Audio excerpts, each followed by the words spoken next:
Welcome to the Anxiety Slayer podcast. I'm Shann, and today I'm speaking with Tess Brigham. I invited Tess to the podcast to share her expert insights on the challenges young adults are uniquely facing during these unprecedented times. Tess specializes in helping millennials discover their unique life path. She is a vital resource for those who may be feeling stuck, uninspired, or uncertain by where they are in life. She brings her experience within the worlds of psychotherapy and coaching together to work with young adults on relationships, mental health, and career development. She has written the Quarter Life Crisis Handbook and has been featured in Oprah Magazine, the New York Times, USA Today, NBC, and more. Welcome to Anxiety Slayer, Tess. Hi, thank you so much for having me. It's so good to have you here. And you have been so busy out doing your thing and helping so many people. Congratulations on all of your hard work. Oh, thank you. I appreciate that. I think that's that typical thing. You're bebopping along and just go, go, go. And there's always so much more to do that you're right. It's good to stop and reflect and say, okay, I've done a lot. How can young adults address overwhelm and pandemic fatigue? Because it is real. Mm-hmm. And no matter what the screens are saying, and no matter how we're supposedly on the other side of this, right? Depending on who you're listening to, the struggle is real. And I see it in my daughter and I see it in other young people in my community. Mm-hmm. Absolutely. I mean, and I think that, I don't know if you watch Saturday Night Live, but last Saturday, it was a comedian by the name of Jared Carmichael, who I had just discovered recently, who apparently has been around for a long time. And they did a skit it was basically a Jeopardy-like skit, but it was, how is your brain functioning now? And so, they bring out like a picture of a wheelbarrow and they're like, name this thing. And, none of the contestants can name it. One of the questions is like, start a conversation with somebody.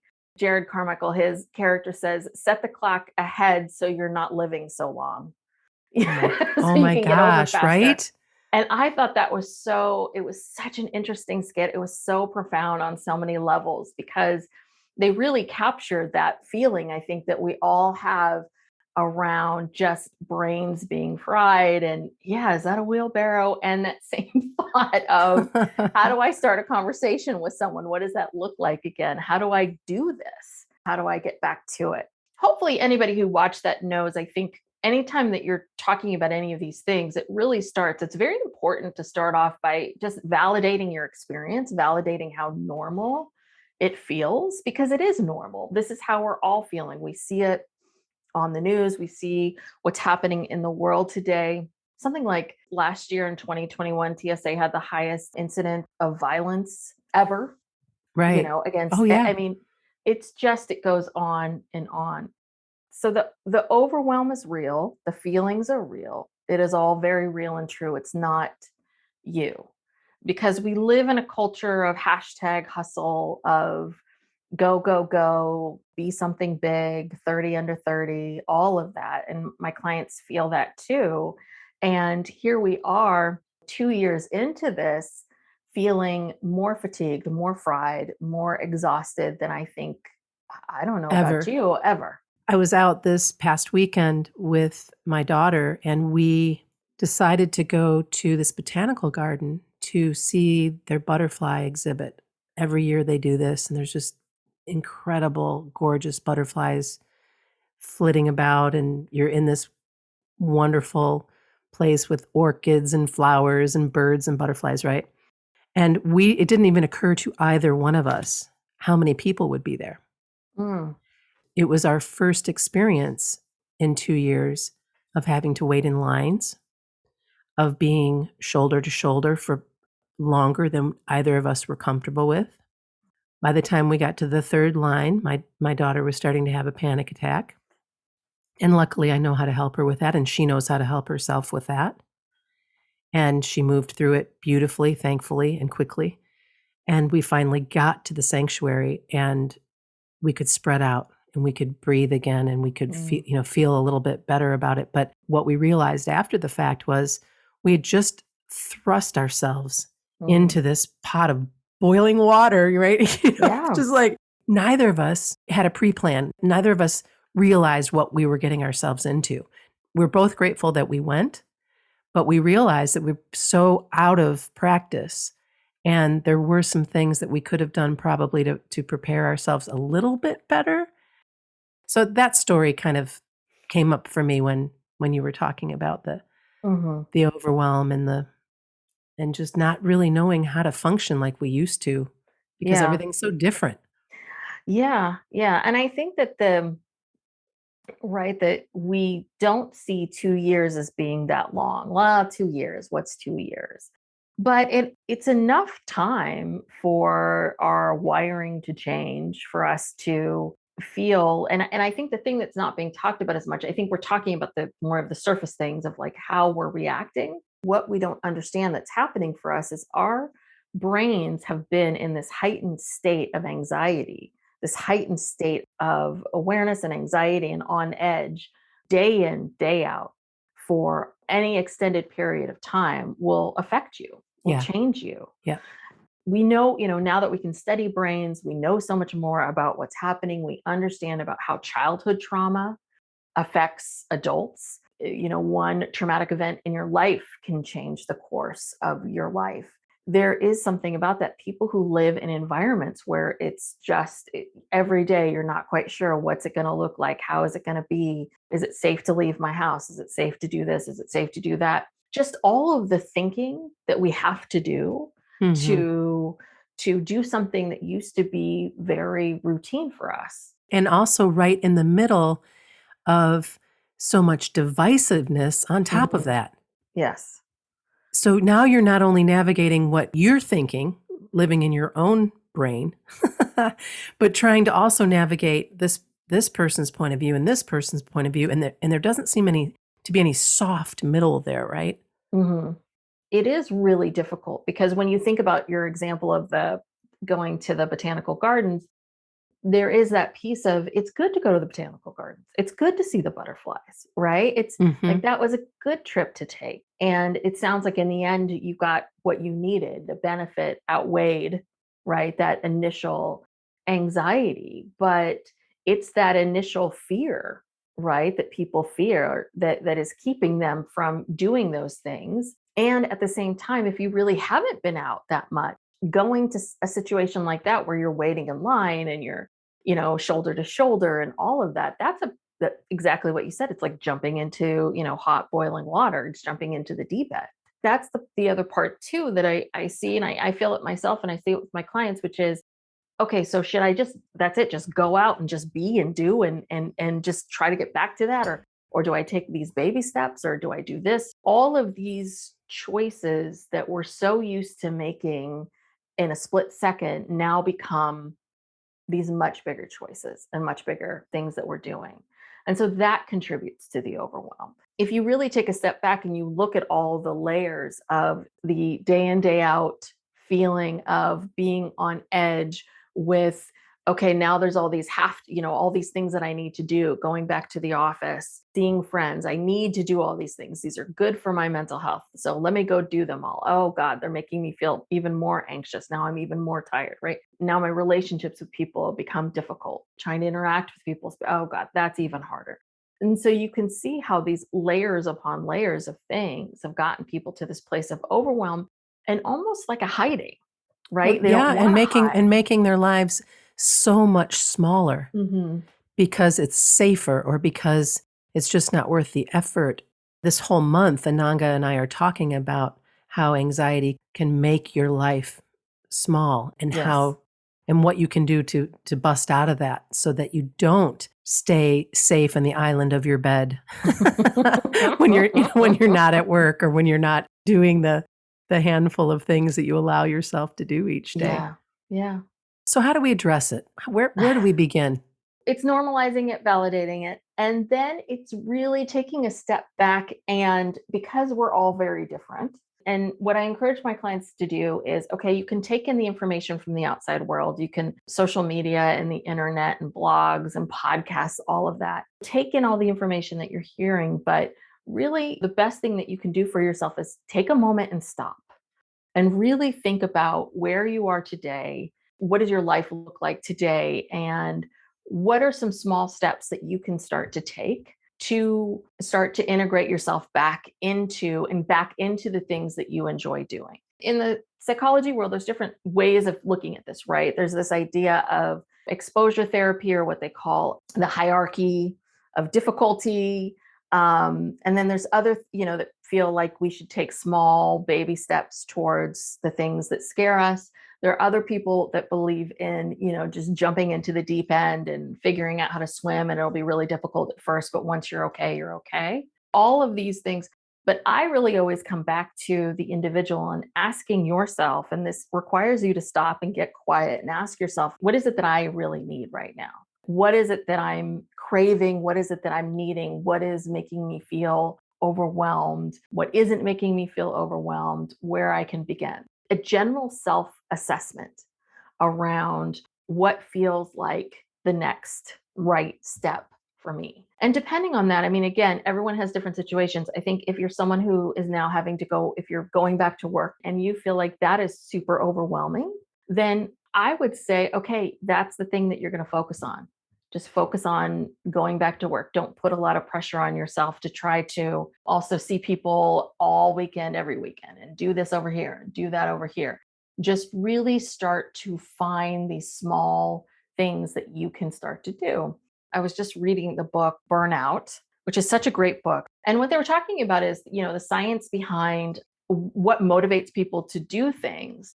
And we've heard about negative reinforcement and positive reinforcement, but one thing that we don't talk a lot about is what motivates us to do things. If you are motivated by a reward at the end of it, that's very different than being motivated by someone chasing you, I Yeah, guess. totally, totally. So what we really need to think about is, what's my motivation for doing this thing? So do I feel like I am being, and I would say as individuals, right? Do I feel like I'm being pushed? That is the forces that are making me do this, are they coming at me and pushing me and making me feel like I got to keep moving forward or they're going to run after me? Or am I doing it for a specific reward, a specific thing? So what I would do is I would really think about, what are the things that what are the things that I want to do? What are the things that are going to enhance my life that I want to do, where I can create a particular reward for myself at the end of it, versus the things that people are pressuring you to do. Because I think that we hear a lot about, go on a walk every day and then go do this and then go do that and then call a friend, all of these little things. And I think what's really important is for you to figure out what is it that you want to do, and start doing that piece of it in Yeah, small incremental steps. yeah. It's got to be, I think just small incremental steps that you take every day, and then you reward yourself and feel good about it. And then the next day you get up and you do it again, and you just push yourself a little bit farther. And I like the idea of a reward for taking a step forward. I think that a lot of our listeners forget about that. And it is incredibly helpful to have that carrot, Mm-hmm. something that you're striving for. And again, apparently, this is the day I share stories about my daughter. But when school opened up again, because everything was online, she went off to school for the first time, and the pandemic hit, and she was in her apartment by herself for a year. Oh That's just God. not cool. Yeah. Going back into an environment after having a year of not doing that, she followed the steps that you mentioned, that this is what I'm going to do. And in the meantime, I'm going to let my professors know where I'm at and that this is tough, but I'm going for it. But I also need your support, because there Mm-hmm. might be times when, and these young people, yes, they're resilient, but good heavens. Yeah. Uh, That's one thing that drives me a little crazy about, they're talking about this. They'll show the stats, right? They'll show the stats of how the pandemic has impacted young people much more than people my age and older. Right. But we don't talk enough about what it's like to be a young person and spend the last couple years of high school missing prom, missing graduation, missing these really, really vital moments in time, these moments of celebration of you. And then for those who were in college, again, the same cycle continued, like missing your last year of college, missing that graduation. I have clients who had started jobs in the pandemic. They've never met anybody that they Yeah. work with in Yeah. person, and how difficult that is. We saw people who had decades of experience struggle with the remote working. And so here you are at 22, 23, first job right out of college, right out of school, and you're being challenged and tasked with being on your own. And what isn't talked about is how often my clients will be, in a Zoom meeting, and then the Zoom meeting ends, and what people forget is they're alone. They're kind of like, well, okay, so what do I do now? Right. Or what's the next step, or how does that look? Well, and And there's so much, they're lonesome too. yeah, oh There's yeah. so much loneliness that is a part of it as well. Yes. And Mm, even for those who maybe are more introverted and don't have tons of friends, like that feeling of isolation when the Zoom meeting ends and you're alone, and mhm. what do I do now? Whether Yeah. it's socially, whether it's in work, how that affects you as a person. What I'm always encouraging my clients, because I think there's a tremendous amount of outside noise, white noise in the world these days, right? Now that everyone has a platform, everyone's got an opinion. Everyone wants to tell you what they did and how they did it, or they're going to give you advice, or they're going to tell you this, or they're going to tell you that. Well, I want young people to understand that what's really important is the decisions that you make really need to come from you and what you think is best for you. Yeah. It doesn't have to be right. It doesn't have to be the thing. You don't, if you pick something and it doesn't quite work the first time, doesn't mean that you don't know yourself. This is such a first step of, I think, what it means to be an adult, which is really stopping and saying, okay, there's all this stuff out here that's telling me what to do. What is it that I want to do? What makes sense for me? How do I want to handle this? Even if you're saying to yourself, well, really, what makes sense for me is to hide under my covers. um, I would say that, okay, yeah, and what else? Yes, you Yeah. want to hide. And what else do you want to do? You're always wanting to kind of think about this of doing things that I call scary but doable. Feels Yeah. doable, feels like you can do, but it's making you slightly uncomfortable. And that's how you push past the anxiety. It's just little moments of discomfort to get to finally then get to the other side. And then you're like, oh wow, I did this thing 3 times now. Yeah. Getting And easier and easier and it's so easier. much to celebrate too, because you can see that I did it. I can do it. I can do hard things. Now what? Let's take the next step, and what does that look like? Yes. Something else I wanted to talk with you about is tips for managing impulsiveness. This is definitely a challenge for young adults, but as a not so young adult, I have noticed during this time that I am more impulsive than I was before. Mm, And I'll use Amazon as an example, or online purchases during the pandemic as an example. All of a sudden, I needed to be a part of these boxed meals showing up and mm, connecting with another company to get all of the supplies I needed and all of these things so that I wouldn't have to go out. It felt very smart. These are ways I can cut back on being out in the world at this time. But then I started to realize that I was very impulsive about some of what I was buying, or what things I didn't really even need, and almost almost like I was re-nesting or mm. re-armoring or whatever during the time. And so since then, of course, I have rolled all of that back. But I also noticed the impulsiveness place of just like, oh, well, I'm just going to do this, and then not a whole Mhm. lot of thought put into that. What do you have to say about that? Yeah, and that's the thing, what's so hard about it is when you think about decision making is that, right, like there's a certain amount of impulsiveness that we need, right? Because I would always like the opposite of impulsiveness is this analysis paralysis in a Yeah, sense, right? Getting yeah, stuck of like you sitting in front of the computer and every day looking at the meals and then looking at the meals and looking, right? And like maybe I'll yeah, do it today.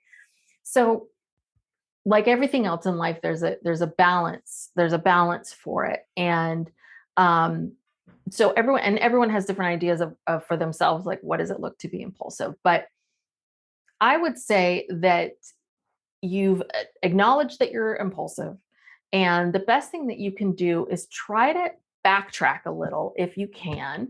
And this is why awareness is so important. Um, Backtrack a little bit of what triggers the impulsiveness. It's a little bit of what was happening before you, or a few steps before you made the purchase, or what was happening that morning, or what was happening the night before.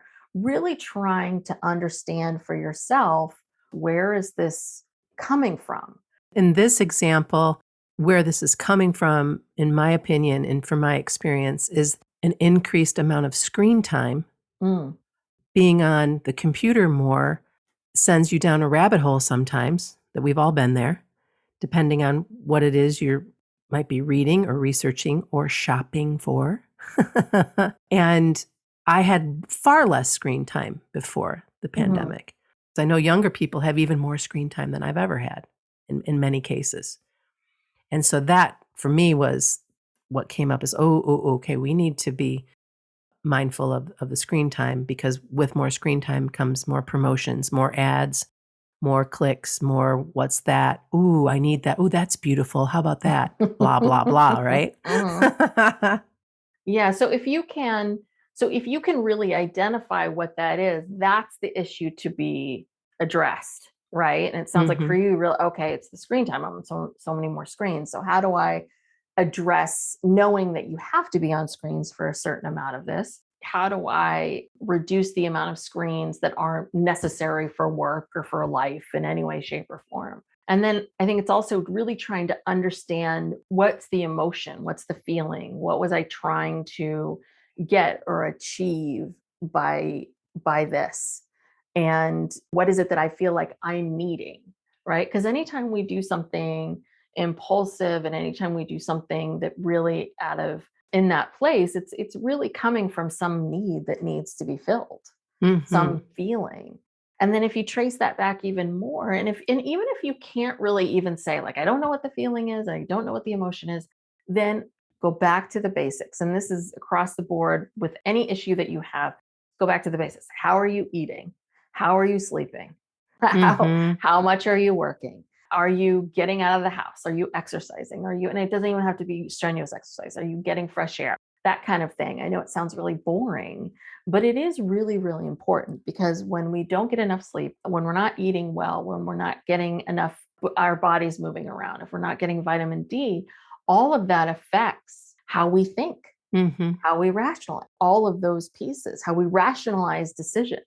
So even if you can't understand where the impulse is coming from, then really think back to, how am I doing with the basics of life? And am I taking care of myself in that way? If you do something impulsively, this is the thing about choices and decisions that we make. There are no right or wrong decisions. There are just the decisions that we make based on the information that's right in front of us. If you've done something impulsive and it feels like, oh my God, this is the end of my life, there is a way to change it and do it differently, right? It sounds like for you and the meals that you bought, well, okay, I'm gonna stop the subscription and eat the meals and probably not do this again. But one thing that I see a lot with my clients is there's this impulsiveness, and then there's this panic of, oh my gosh, I've just done this thing that can't be corrected or can't change, Right. and then going down the rabbit hole Yeah, of the how could I be fears of so what would stupid? happen. How could I have Yes, spent all that money? Blah, blah, blah. exactly, Yeah, exactly. You made a decision, you're impulsive. We've all been there.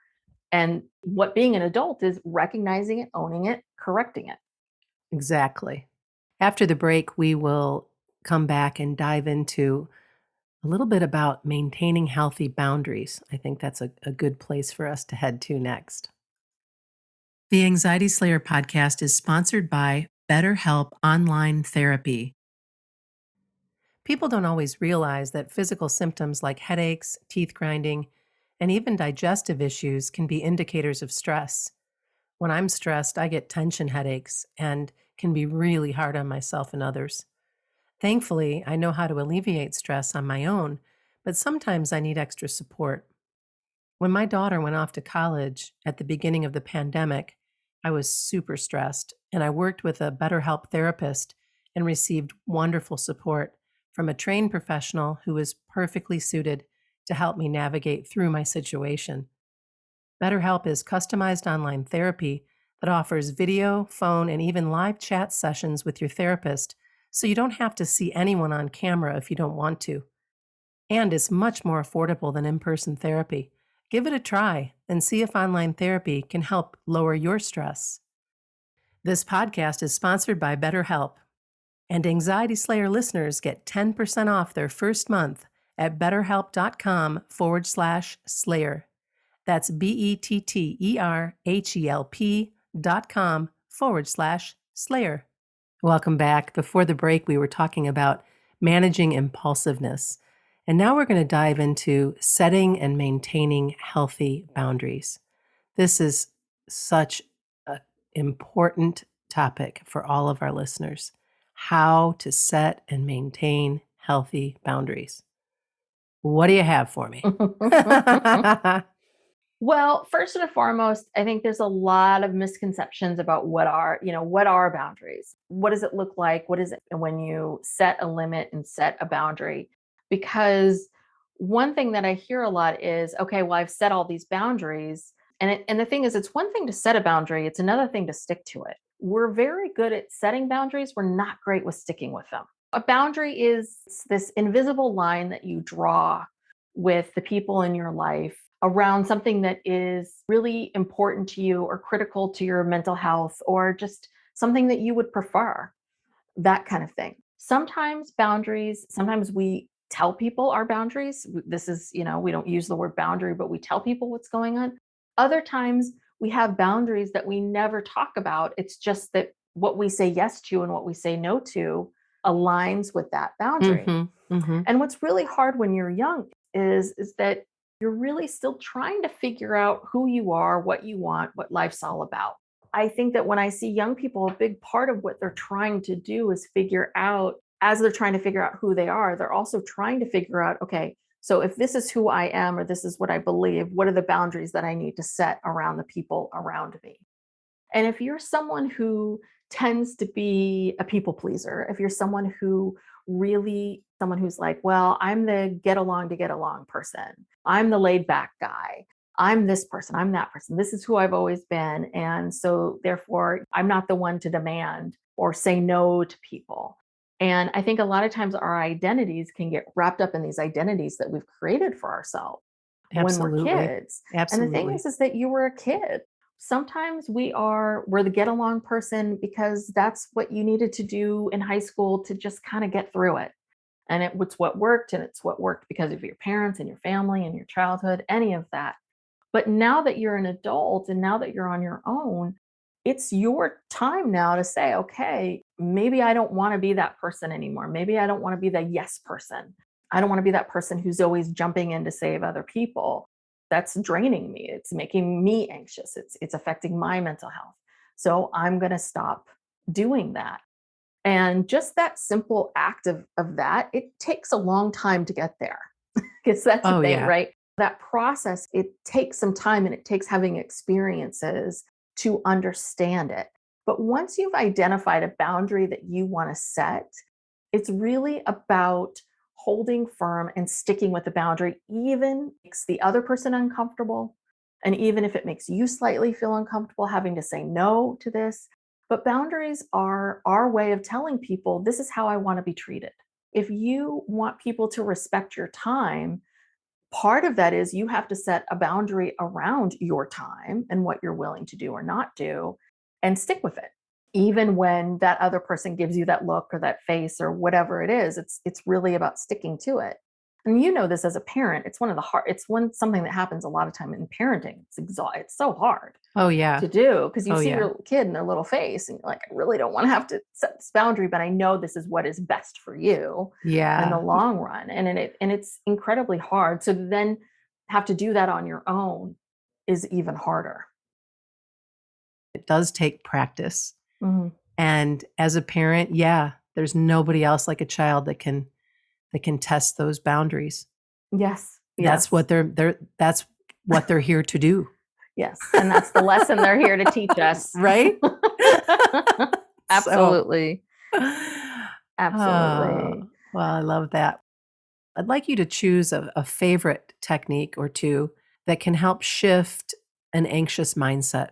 My favorite is, and the one I always have my clients start with is mindfulness.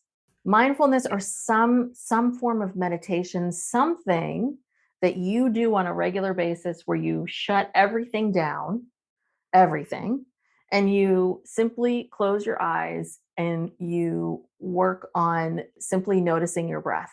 Inevitably, a thought will come in like, oh, what am I going to eat for dinner later? And you're going to practice seeing that thought and letting that thought go. Don't judge it. A lot of times people think, oh, God, a mindfulness practice or meditation, I'm going to have to sit on a pillow for 20 minutes a day. And it's like, no, no, no, no, no. I'm talking a minute, 2 minutes, 3 minutes. Because what that is doing for you, we tend to live in the future or the past. People who struggle with anxiety are really living in the future, the what could happen, what if, and then this happens and what's going to happen. And the thing is that really, right? The only thing we can control is what's happening in the present moment. The best way to understand and manage your anxiety and your emotions in general is to really understand what's happening for you in real time. And the only way to really understand what's happening for you in real time is to learn how to practice being present in real Mhm. time, right? Because we're always so busy running from thing to thing to thing to thing to thing. And then by the end of the day, we're like, God, I'm exhausted. And why did I yell at my kid? And why did I get upset with my boss about that? And what happened there? And oh, God, that was a crazy reaction to that. We're kind of piecing things together like a movie, right? Like this happened, then happened. And what you want to learn how to do is really understand what's happening for you of, oh wow, I'm feeling really anxious this morning. Okay, why is that? Well, part of that is I didn't get enough sleep last night, or I'm really worried about this presentation that I'm giving. Well, what's worrying me about it? Well, it's this. Just spending that time just learning how to get more in touch with who you are in the present moment is Yes. is really really important. There's all of the tips that we see in terms of what I said, sleep and eat and not drinking too much caffeine and not drinking too much alcohol and all of those things that really contribute to anxiety. You have to play a little bit of a feelings detective and Yeah. try to understand what's spurring this on. Where is this feeling coming from? And I think the biggest part of it too is what I always want my clients to do is I want them to just, when they come up against something that's making them anxious, it's asking yourself, well, what's in my control and what's out of my control? Yes, yes, yes. So everything that's out of your control, push that aside. You can't deal with that. And every time a thought like comes in, well, what if this happens? Well, I have no control over that. So I can't worry about that. This is what I have control over. So this is what I'm going to focus on and deal with. And sometimes there's nothing to be done with the things that you have control over. So you have to sit with the uncertainty. And it's just learning how to sit with that the best that you can. And I think that's the part about being young that's really hard is like this is the first time they've been through it. They don't have any trust that they're going to get Right. through it because they haven't gotten through it before. And in the meantime, there's so many opinions about what they're dealing with. Mhm. And there's this hive mind, and then going on TikTok or going on Mhm. Instagram to figure out what's happening with X, Y, or Z. And then there's all of these opinions coming at you and so much distraction that mindfulness piece, that taking a minute or 2 or 3 minutes to just check in isn't happening, or it's happening so little that no wonder you're feeling Mhm. anxious because again, where are you in all of this? And I'd like to invite our listeners to not let anyone else live inside their head, to try and be mindful and carve out that time to get to know what truly is calling to them and to get to the bottom, like you said, to be the feelings detective. I love that. To know where to go from here. And all of these things they're all easier said than done. And it's all a process. And there is a certain amount of just trust. Yeah. Trust that wherever you are, you will figure it out. You will get through. You will survive this. it's the optimist in me. And I know pessimists probably find this so irritating. But to me, I feel like the only way to get through life is to have some level of trust and to believe that things are lessons. There is Mhm. some lesson, any kind of difficulty that you struggle with. There's a lesson to be learned in that.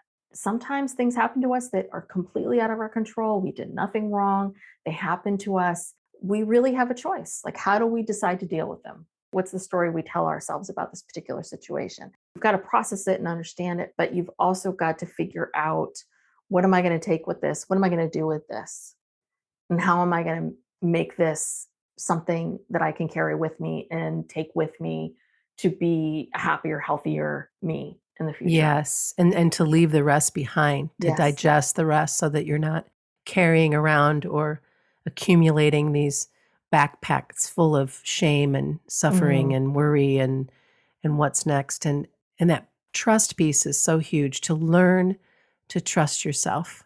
Yes. You, like, trust you. I mean, You, that's the part yes. that's so important, is because I know a lot of people, right, talk about putting their faith in God, and which is fine, and putting your faith in the universe. But it's really about you. Yes. You've got to trust yourself that you can figure this out, and you will. Tess, thank you so much. I'm so grateful that you spent some time with me today for the Anxiety Slayer podcast and shared so many good tips and stories. You are such a treasure, and I'm really grateful for your time. Well, thank you so much. Thank you so much for having me. I appreciate it. You can learn more about Tess Brigham and get a copy of the Quarter Life Crisis Handbook at tessbrighamcoaching.com.